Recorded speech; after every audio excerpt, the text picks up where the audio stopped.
également. Et donc je passe tout de suite la parole à Marc qui va introduire la soirée. Bon, donc, merci d'être venu merci à Alexis, à la communauté d'agglo de La Rochelle, notre partenaire Veolia qui a plusieurs représentants ici ce soir. Donc une troisième session comme disait David, cette fois-ci sous le thème de la mobilité douce, du fait de la semaine de la mobilité. Et puis les Rochelais de souche ou d'adoption ont remarqué que cette semaine c'était très important ici à La Rochelle et particulièrement demain.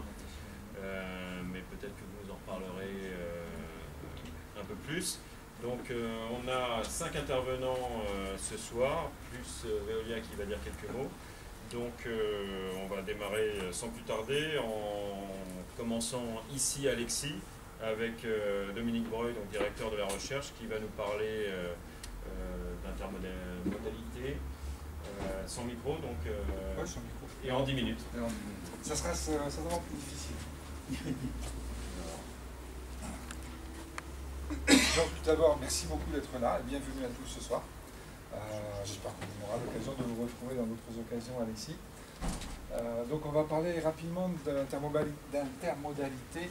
En fait, ce dont je voudrais surtout parler, c'est principalement des enjeux, parce que je pense que beaucoup d'entre vous savent un petit peu ce que c'est que la mobilité et les enjeux de la mobilité, mais comment peut-on résoudre, et surtout, quels sont les 2 ou 3 grands axes, j'en ai choisi 2 aujourd'hui, qui, je dirais pour un certain nombre d'experts, sont les piliers, si vous voulez, des développements futurs dans le domaine de la mobilité. Donc rapidement, voilà.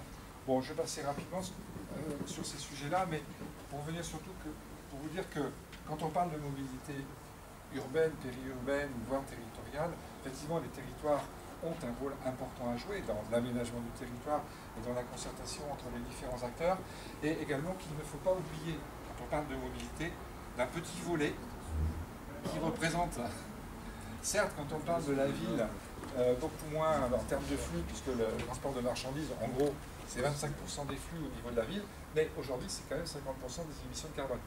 Donc, effectivement, quand on parle de mobilité, quand on parle du côté environnemental ou quand on parle de côté congestion, le côté marchandise est quand même important. Deuxième point, aujourd'hui, un cadre qui est fixé par des objectifs, les gens qui travaillent dans ce domaine-là, un cadre qui est fixé par des objectifs relativement généraux, que vous connaissez également, soit au niveau européen, soit au niveau du Grenelle de l'environnement, soit aussi d'un certain nombre de cadres ou de directives européennes, de livres verts, de livres blancs et autres domaines, qui fixent un petit peu des objectifs pour tous les aspects de la mobilité, que ce soit là encore au niveau, je dirais, des émissions de gaz à effet de serre, des émissions de CO2, des répartitions modales en termes de marchandises, voire en termes de passagers, etc. De là, je dirais, on peut avoir un certain nombre d'enjeux qui sont aujourd'hui les bases sur lesquelles se fondent les personnes qui travaillent dans le domaine de la mobilité. Vous voyez ici, bon, vous pourrez en rajouter d'autres. Je dirais que les grands classiques, c'est la diversification énergétique, parce qu'on sait très bien qu'aujourd'hui, il n'y aura pas une source d'énergie dans le futur, mais plusieurs pour assurer les différents déplacements, les différentes mobilités qu'on peut avoir. Il n'y aura pas qu'un type, donc il faut savoir combiner les différentes énergies qui sont disponibles ou qui seront disponibles, et savoir surtout adapter leur utilisation aux usages qui sont faits, que la mobilité devienne équitable aussi bien dans le domicile-travail, mais aussi dans les autres déplacements, dans les autres besoins de déplacement pour les différentes personnes, et là encore, on revient un petit peu sur les marchandises. Grand thème aujourd'hui, et là aussi, on en parle bien, et c'est un grand axe qui est en train d'émerger aujourd'hui. Il y a une grande réunion à Montpellier sur le sujet du transport des marchandises en ville, où on voit bien qu'aujourd'hui, l'un des grands problèmes qui se pose et qui va se poser, c'est l'optimisation, la répartition de l'espace et du temps, d'ailleurs, on est dans ces 2 domaines, entre les passagers et les marchandises. Bien sûr, l'optimisation de l'espace au sens général du terme, mais aussi entre marchandises et passagers. Et puis les autres points, je dirais, sont un peu classiques. Donc, sur ces enjeux, en fait, qu'est-ce qui ressort? Non, pas si vite. Qu'est-ce qui ressort? 2 points dont je voulais vous parler plus particulièrement dans les quelques minutes qui me sont imparties, c'est l'interopérabilité, les notions d'interopérabilité et les notions de propriété. L'interopérabilité, on la voit à plusieurs niveaux. Là, j'en ai mis que deux, mais il y en a d'autres derrière. Ce sont ceux sur lesquels on travaille le plus. La notion de pôle d'échange, tout le monde comprend ce que ça veut dire. Faciliter l'échange, faciliter le passage d'un mode de transport à un autre mode de transport. Et puis ça, c'est également du partage d'informations entre les différents acteurs. Que ces acteurs soient, je dirais, les opérateurs de transport et les usagers du transport, les clients du transport, que ce soit des opérateurs de transport ou des transporteurs de marchandises, que ce soit des transporteurs de marchandises. Bref, il y a besoin d'un certain nombre d'améliorations en termes de partage d'informations au niveau de l'interopérabilité. Et puis, ensuite, on verra apparaître dans les concepts d'interopérabilité les aspects organisationnels. Pour que tout se passe bien, il faut également que les organisations soient interopérables, c'est-à-dire qu'en clair, elles puissent dialoguer en simplifiant un peu les choses. Donc, le concept d'interopérabilité. Et puis le deuxième, c'est l'aspect de propriété. Il est connu à La Rochelle, hein, c'est clair, mais pas encore partout. C'est comment partage-t-on, je vous ai dit tout à l'heure, comment partage-t-on l'espace et le temps entre les marchandises et les passagers, mais comment partage-t-on les différents véhicules. Peut-on mélanger, par exemple, des passagers, des véhicules, comment fait-on, comment partage-t-on entre différents... On connaît bien à La Rochelle, je vais pas revenir dessus, l'autopartage, vous connaissez tous, hein, l'Iselec, le car sharing, le covoiturage, etc. Vous connaissez. Pardon. Pardon. Yellow Mobile, je suis encore un ancien. Ok. Peut-on imaginer la même chose au niveau des colis? Ça existe un petit peu au niveau des marchandises. Comment peut-on faire? On a justement l'Iselec qui est des réponses, pardon, Exis qui est une des réponses, on a d'autres choses. Donc voilà, qui existe déjà, mais qu'on pourrait augmenter.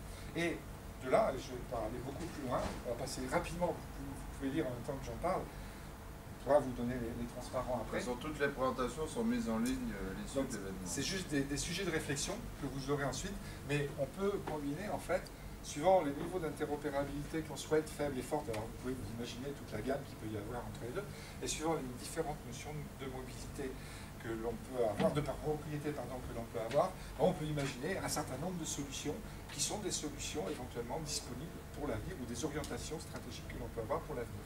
Donc on peut l'avoir aussi bien pour les passagers que pour les marchandises, où là encore on va retrouver différentes notions, différentes visions que l'on peut avoir. Bon, on pourrait en parler pendant longtemps, donc je ne vais pas le faire, mais ce sont des domaines de réflexion. Alors, ça, ce sont des visions. Et justement, où ça devient intéressant, et nous, en tant que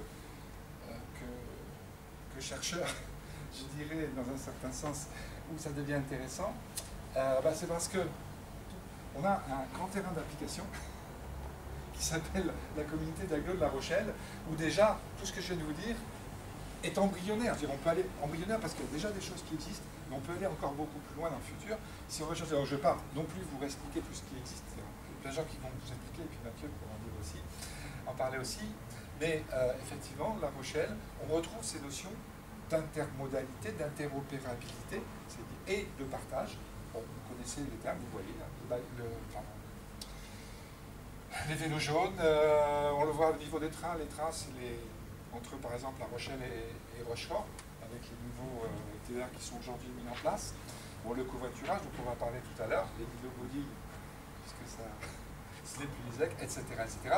Bon, il y a juste les marchandises qui manquent dans ce pavé-là, mais l'orientation qui est donnée là aujourd'hui est celle des passagers. On pourrait imaginer dans le futur, justement c'est un peu notre boulot de censeur, d'avoir la même chose ou des choses équivalentes au niveau des marchandises.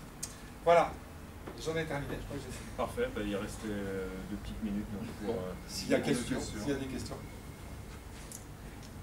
Oui. Est-ce que l'intermodalité, un des leviers, ce ne serait pas l'ouverture des données justement, pour permettre à des gens qui sont vraiment à l'extérieur d'être créatifs sur des nouveaux outils? J'en suis tout à fait d'accord, et quand je parlais tout à l'heure, quand il avait écrit le partage d'informations, le domaine des informations, la grosse difficulté qu'on a dans ce domaine-là, c'est peut-on réellement partager des données des informations entre les différents opérateurs et comment peut-on faire? Peut-on, c'est quand même pas compliqué pour dire ici. Peut-on, je parle pas des de la horaires, technique. Non, je parle pas de la technique. Là, oui, justement, c'est quoi l'enjeu? Qu'est-ce qui bloque aujourd'hui? Qu'est-ce qui bloque, c'est qu'un certain nombre de données sont considérées plus ou moins confidentielles.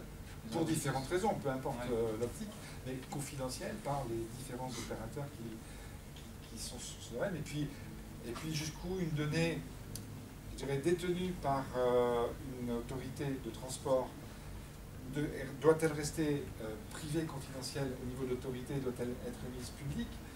Est-ce que les opérateurs privés peuvent mettre facilement et quoi comme information dans le domaine public? Il y a un grand débat qui a commencé déjà, qui est en cours sur ce sujet. C'est vrai que tout le monde sait que si on pouvait, parce que techniquement on sait changer de données, c'est pas un problème. Après, quand même techniquement on a quelques soucis parce qu'il y a des problèmes de formatage et de lecture. Mais on sait résoudre. Par contre, c'est la volonté et la possibilité aussi matérielle de certaines villes le font. Et aujourd'hui, justement, à La Rochelle, je ne sais pas si vous pouvez répondre à cette question ou quelqu'un d'autre, mais dans le cas, par exemple, des voitures électriques, est-ce que les statistiques d'utilisation, de fréquence, de destination, est-ce que c'est des choses qui sont en libre service Justement, pour la SNCF de La Rochelle, il y a une volonté justement de tout synthétiser. Denis Leroy a souhaité créer justement un tableau de bord qui est partagé, et tous les opérateurs font remonter toutes leurs données. Et il a mis en place donc une note de tendance qui s'appelle Yellow Tendance, qui permet justement, il a pris des objectifs et il dit je dois démontrer que les objectifs sont atteints. La CDA donc investit dans le transport, et donc il y a un tableau de bord, il y a un devoir de rendre compte, et tous les